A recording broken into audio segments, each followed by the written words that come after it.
Branca, vamos decolar? Destaques desta edição, que tem de bom? Essa semana a capa não poderia ser outra, né, Silvio? O autor da capa é Silvio Navarro. A gente já tem a capa aí para mostrar? Olha aí. Ligações cabulosas. Há uma semana, o governo Lula não consegue explicar a visita da dama do tráfico, mulher de um dos líderes da facção criminosa Comando Vermelho, aos gabinetes de assessores diretos de Flávio Dino, ministro da Justiça. Tem coisa, né, Silvio, que eu acho que só acontece no Brasil. Só. Isso acontece no MJ também, né? Só no Ministério da Justiça acontece tanta coisa. É o assunto da semana, né, Branca? O assunto que fez Brasília ferver. Lendo a reportagem do Silvio Navarro, eu fiquei com algumas perguntas, né, assim. Ela foi visitar o Ministério da Justiça. Se o Ministério da Justiça não sabe quem é a dama do tráfico... Quem saberá? Então, alguma coisa está muito errada, né? Ou na Justiça, ou no Ministério, ou em tudo.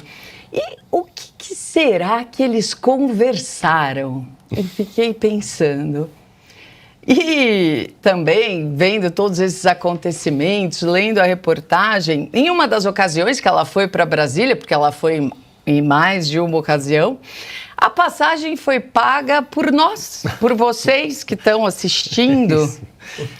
Então, é uma série de coisas que você fica pensando como é possível, porque você vai sabendo aos poucos, né? Então, aconteceu isso, você já fica assim abismado. Daí, não, mas tem também mais isso, mais isso. E tente um cidadão qualquer, um cidadão que pagou por esta passagem, fazer uma visita a algum assessor do Flávio Dino, do Ministério da Justiça, algo que jamais acontecerá, né, tão facilmente. É verdade. O que mais, Branca? Além dos artigos dos nossos colunistas? Né? Só acontece no Brasil. Acho que é uma fábrica. A gente está vendo nos últimos anos uma fábrica de indígenas aqui no Brasil, porque o número de indígenas não para de crescer. E o Christian Costa, nosso repórter, que está fazendo um belíssimo trabalho na CPI das ONGs, uma das coisas que ele mostra nessa reportagem é que em terras indígenas, normalmente quem faz o recenseamento lá do IBGE não pode interferir em nenhuma resposta dada pelos recenseados, menos em terras indígenas. Em terras indígenas ele pode lá estimular algumas perguntas em que a pessoa se declara indígena e este número tem aumentado bastante. Ele também revela os gastos, detalhes dos gastos do Fundo Amazônia nos últimos anos. E você percebe que você pode ter de tudo lá, menos transparência. Para falar de uma coisa boa e para rebater de novo o nosso Enem, que a gente já rebateu algumas vezes, temos uma entrevista com o Marcos Fava Neves, o doutor Agro. Entre as coisas que ele fala, ele chama atenção para o desconhecimento dos professores do ensino médio com relação ao agro brasileiro, que ficou evidente com a prova do Enem. E também ele fala, né, ele cita como a agricultura do Brasil ela é fundamental para a segurança alimentar do mundo. E citam os dados interessantes como o Brasil tem uma agricultura verde e quase 50% da energia no país é o uso de energia renovável, que é bem raro, é um dos pouquíssimos países que tem isso. Então, vou chamar essas 3 reportagens, uma entrevista e 2 reportagens. E tem muito mais, viu, gente? Tem muito mais. Tem os artigos dos nossos colunistas, a constelação de colunistas da Revista Oeste, né, Branca? E além de outras reportagens e reportagens internacionais também. Sim, temos a Spiked, somos os únicos a oferecer a vocês os textos da Spiked, uma revista excepcional, inglesa, que está aqui, tem toda semana um texto da Spiked exclusivo para você na nossa revista. Isso aí, Branca, então vou te dar um tchau, um até logo, que você tem muito trabalho para fazer hoje ainda. Ótimo programa para todos. Até já. E agora sim, ó, conosco direto do telão da República de Curitiba, Cris Grêmio. Tudo bem, Cris? Acho que tá sem o áudio. Sem o áudio da Cris. Tá sem o áudio, Cris. Vamos ver se agora vai. Não foi. Daqui a pouco. Tá com probleminha no áudio, daqui a pouco a gente volta com a Cris. Bom, eu queria colocar a capa mais uma vez na tela para a gente abrir aqui a nossa rodada de comentários. Como eu disse, é o assunto mais importante da semana. Não se falou em outra coisa. Vamos fazer uma cronologia rápida, já que este programa repassa a semana em revista. Bom, onde é que começam essas ligações cabulosas? O jornal Estado de São Paulo traz, na segunda-feira, uma reportagem mostrando que a dama do tráfico, vejam vocês, uma senhora que responde pela alcunha dama do tráfico, ela é casada com o líder do Comando Vermelho no Amazonas, apelidado de Tio Patinhas. Ele cumpre pena de 30 anos em Tefé, no Amazonas. E ela também tem uma condenação em segunda instância por associação criminosa e lavagem de dinheiro.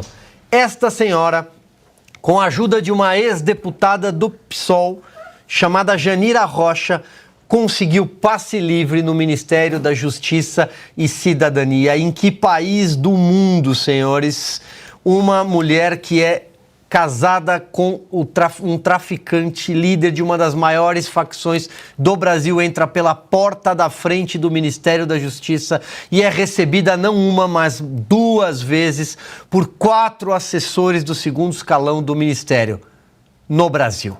Digo mais, passados 4 dias e outras revelações que nós vamos tratar aqui, quantas pessoas foram investigadas, punidas, sequer pela imoralidade de ter o Comando Vermelho sentado à mesa com o governo, dentro do governo? Nenhuma. Pior. E a história só vai piorar. Em uma dessas viagens, esta senhora teve as despesas pagas por vocês, por nós, pelo pagador de impostos. O Ministério dos Direitos Humanos pagou a viagem dela, porque ela é líder, dona, sabe-se lá o quê, de uma ONG, tem sempre uma ONG no Brasil, né? De uma ONG de direitos dos detentos. Ela reclamava de maus tratos aos detentos. O que o Ministério disse? Não, mas ninguém sabia quem era ela, ninguém sabe usar o Google, né? Imagina, o Ministério de Justiça, o Serviço de Inteligência, a polícia, a ABIN, os Araponga, ninguém sabe usar o Google e ela foi lá 2 vezes. Pois bem, a partir daí, o pleito dela teve andamento no sistema, no sistema de dados da pasta. Consta o nome dela, o endereço da ONG que, segundo a Polícia Civil, a amazonense é de fachada, é usada para lavar dinheiro para o tráfico de drogas. E aí vem o ministro dos Direitos Humanos e afirma o seguinte: a culpa dessa história toda é de quem? É de quem divulgou a informação. Aí vem a Gleisi Hoffmann, presidente do PT, e diz: a culpa é de quem? A culpa é de quem divulgou a informação. O senhor Silvio Almeida diz que a culpa é dos fascistas. Ele conseguiu achar fascistas bolsonaristas, extrema-direita. Não, foi uma reportagem amparada em fatos e investigação. Em momento algum eles condenaram a presença dessa senhora no ministério. Eles querem culpar o mensageiro quando o problema é a mensagem. E o senhor Flávio Dino está lá, mais preocupado que essa notícia seja fogo amigo, segundo seus auxiliares, e atrapalhe os planos dele de suceder a Rosa Weber no Supremo Tribunal Federal, do que explicar o que fazia uma senhora ligada ao Comando Vermelho dentro do governo, sentada à mesa, tomou cafezinho. Isso eles não explicam. Então, vou abrir aqui a nossa rodada. Falei muito já, né? O pessoal já deve estar... Silvio, chama logo. Né? Vou abrir aqui a nossa rodada de comentários. Daqui a pouco a gente vai soltar. Tem um vídeo ótimo sobre a imprensa, tem a charge da semana, tem muito conteúdo descontraído. Mas antes, a gente vai dar umas broncas. Boa noite, Cris. Vou começar com você, ver se seu áudio já voltou. Vamos lá. Estão me ouvindo agora? Me ouvem? Porque Perfeito, eu agora Cris. fiquei sem retorno, mas a gente resolve. Perfeito. A gente vai resolvendo. Boa noite para vocês. Um prazer estar aqui de novo com a nossa audiência. Boa noite, Silvio, Flávio, boa noite para a Fabi, um beijo para a Branca, que já saiu do estúdio aí, mas eu conseguia ouvir vocês, então eu estou conectada com vocês desde o início. Um absurdo essa história toda, né? Um absurdo se a gente compara com o tanto que essa imprensa nefasta, essa imprensa lulista, essa imprensa que virou assessoria de imprensa, o tanto que ela atacou tudo, 100% do governo Bolsonaro, todo santo dia, qualquer coisinha era motivo de uma celeuma, de um terremoto, de xingamentos, de genocídio, de fascismo, de nazismo e blá, blá, blá, blá, blá, blá. Agora, ai, que bom que o ministro Flávio Dino respondeu rápido, está tudo esclarecido. Ah, é? Pagaram com dinheiro público a viagem da traficante condenada em 2 instâncias, esposa de um traficante condenado e preso, né, que vai ficar 30 anos na cadeia se a justiça funcionar no Brasil. A gente sabe que não é bem assim.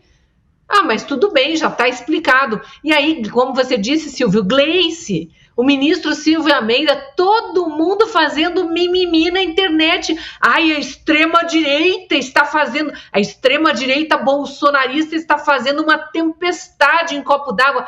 Imagine, é a pergunta que a gente tem que fazer, se fosse no governo Bolsonaro.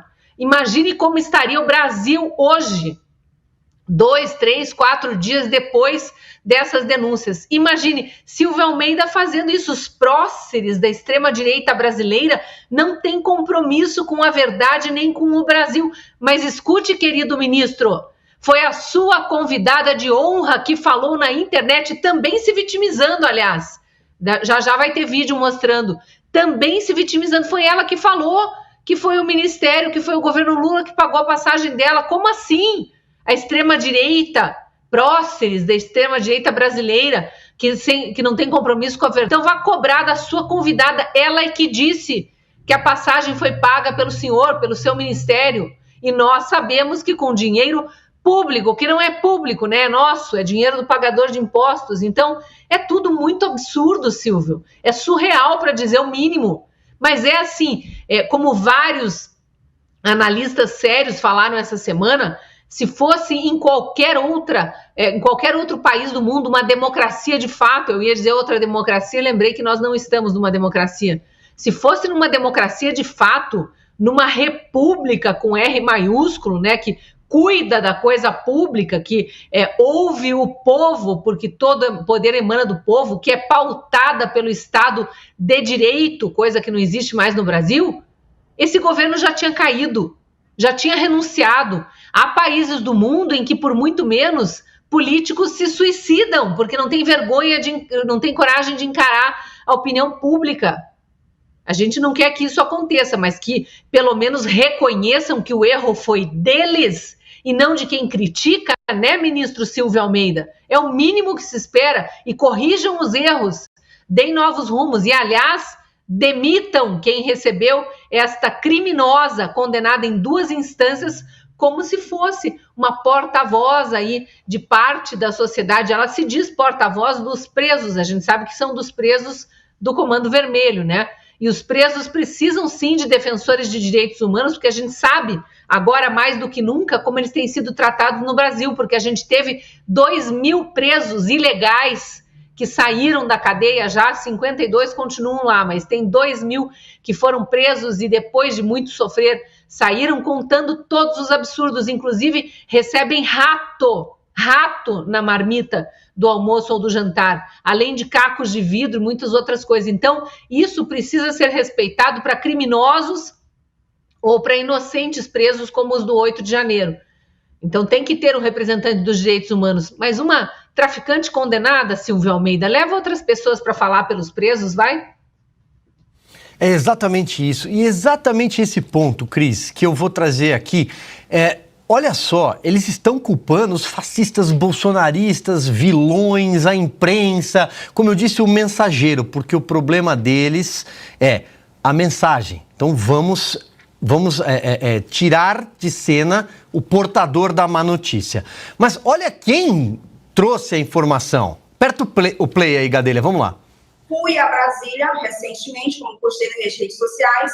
Essa minha ida, ela foi paga pelo Ministério dos Direitos Humanos, né, porque estou como membro do Comitê de Prevenção e Combate à Tortura aqui do Estado do Amazonas, Ainda não tomei posse, né? Não sei se ainda vou conseguir tomar posse devido a toda essa repercussão nacional. Então veja, ó, atenção, como diz o Gadelha no meu ponto. Quem disse foi ela. Ela foi lá e falou, foi vocês que pagaram. E a imprensa fez o seu papel, divulgou. Né? Claro, tem assessoria de imprensa que nós vamos falar daqui a pouco daquele canal. Mas o que a imprensa fez foi divulgar. Então o problema é que não...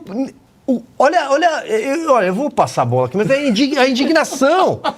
Tá difícil. A indignação. Eles dizem assim, olha, teve uma mulher aqui do Comando Vermelho, ela entrou aqui, mas vocês não podiam ter dito isso, não podiam ter avisado que ela esteve aqui, Fabi. Que aí é fake news. Bom, a gente tem que começar expondo o que é óbvio, né? Realmente essa indignação está por aí, viu, Silvio? A gente vê o pessoal nas ruas já começa a mostrar a verdadeira indignação com esse governo. Mas o que é o grande problema realmente, primeiro, a dona Luciane, né? Ela já é condenada em segunda instância, ela se vitimizou mesmo nas redes sociais dela, né? Eu achei aquilo bem assim...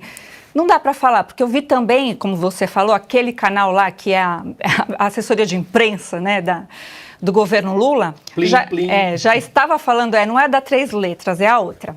Essa mesmo, do Plim Plim. Essa aí, ela estava já falando já outras coisas, né? Dizendo, por exemplo, mas assim, a gente não tem obrigação de verificar com quem a fulana é casada. Tá bom, vamos partir desse pressuposto que não tem que realmente ver com quem é casado. Mas dá para puxar a própria ficha, né? E a ficha é facinho, gente. No celular, você vai em 2 segundos, você faz a sua ficha aí, baixa a sua antecedentes criminais. Não é nada difícil, é muito simples fazer. E é vergonhoso a gente ouvir as desculpas e a indignação. Né, Dona Gleice Hoffmann, realmente, para mim, ela exagerou, porque ela quer inverter as coisas dizendo, né, que as pessoas inventaram, que as pessoas estão provocando algo com o Flávio Dino. Primeiro assim, admitam vocês, esquerdistas, que tem fogo amigo entre vocês, por conta da indicação do Flávio Dino para o Supremo. Todo mundo sabe disso, que não é apenas um nome, né, tem o Messias, tem também o Bruno Dantas e tem também,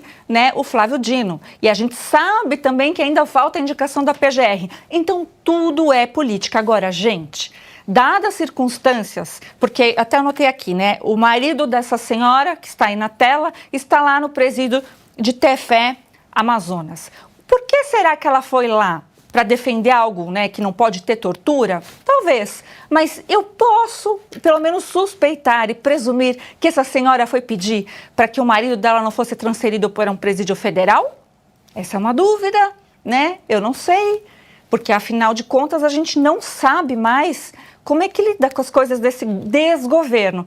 E aí a gente tem a postura bélica, né, desse pessoal que costuma sempre virar para quem está apontando erros, e erros muito cruciais. E me admira que o próprio Gilmar Mendes, ele fez uma fala ali, dizendo que, né, estava meio que normatizado o comando, a facções criminosas, ele não colocou comando vermelho, né, facções criminosas no governo, e que isso já está sendo na sociedade. Agora, ministro, o senhor vem falar isso? Depois que ainda permanece aquela emenda lá que não permite, né, aquela medida que não permite que subam os morros. Então, a gente tem que presumir que tem algo no Brasil que está favorecendo apenas os criminosos, e principalmente as facções criminosas. E essa senhora, acho que acabou ecoando que todos nós pensamos, né, o verdadeiro absurdo, que o negócio está mesmo na nossa cara, não estão nem aí, porque é lícito, moral e justo. É isso aí.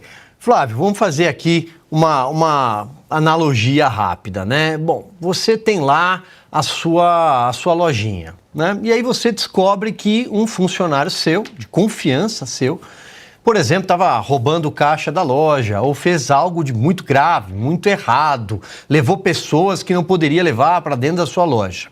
Você descobre, tem imagens, você paga o salário dele. E aí, qual é a primeira atitude que você faz? Né? Para o bem da sua loja, para o seu travesseiro, para você dormir tranquilo, e para os seus clientes. Você diz o seguinte: você está demitido. Você demite o funcionário. Se for muito grave, você leva o caso à polícia, faz um boletim de ocorrência, pede investigação. Ou então você diz o seguinte: quer saber? Não é tão grave assim. Deixa o cara aí. Culpa quem veio aqui me contar que estava acontecendo isso. Culpa as imagens. Culpa a Quebra a câmera. Quebra a câmera. Quem exato. mandou a câmera filmar ele fazendo coisa errada aqui dentro? É claro, a culpa é sempre da Câmara. Aliás, as câmaras do Ministério da Justiça, elas têm uma culpa tão grande que eu acho que elas têm que ser presas, essas câmaras, né? Apagadas elas já costumam ser, mas elas precisam ser presas porque elas andam com a boca muito grande. Tem um ditado em inglês famoso, né? Dead men tell no tales, né? Os homens mortos não dizem... Assim, não dizem o que eles viram.